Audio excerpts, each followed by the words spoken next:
The Flow Sports Pack. Much more live sports from around the region and around the world. Live it up with Flow. The Growth Action Plan is based on the Eastern Caribbean Central Bank's much-touted 8-point stabilization and growth program. The program hopes to protect the fragile economies of small states in response to various economic shocks. This week, the bank hosted a national dialogue on the Growth Action Plan. ECCB Representative Daniel Atherton says the goal is to ensure that the plan translates into improvement in living standards for all OECS nationals.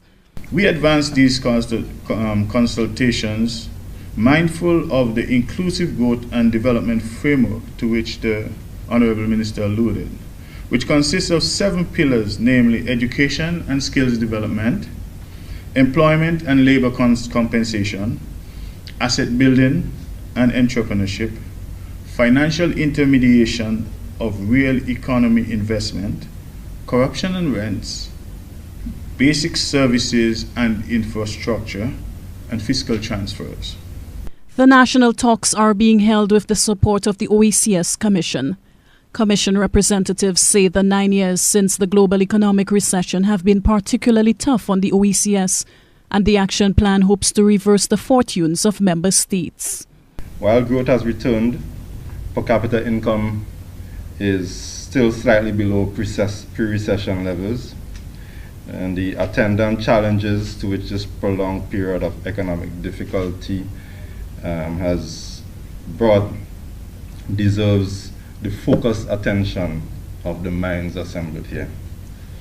The second reason we wish to be associated with today's event is that we believe in the consensus building approach that has been adopted in this series of dialogues.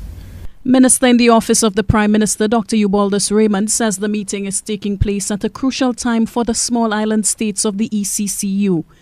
Governments are facing multiple challenges, including de-risking by international banks, the impact of extreme weather events on economies, and geopolitical events such as Brexit. The new economic landscape has been characterized as one of low growth, high unemployment, fragile financial systems, and an ever-increasing debt burden.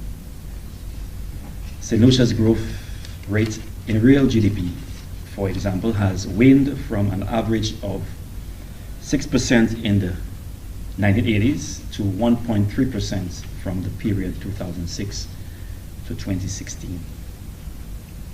With this slowing in economic growth and the rate of unemployment has climbed steadily, where it peaked at 24.4% in 2014.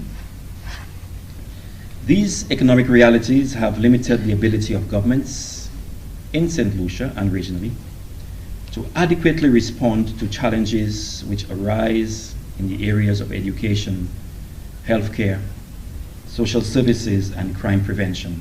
The Growth Action Plan covers a range of areas, including amalgamation of indigenous commercial banks, fiscal reform, debt management, social safety nets, and regulation of the insurance sector.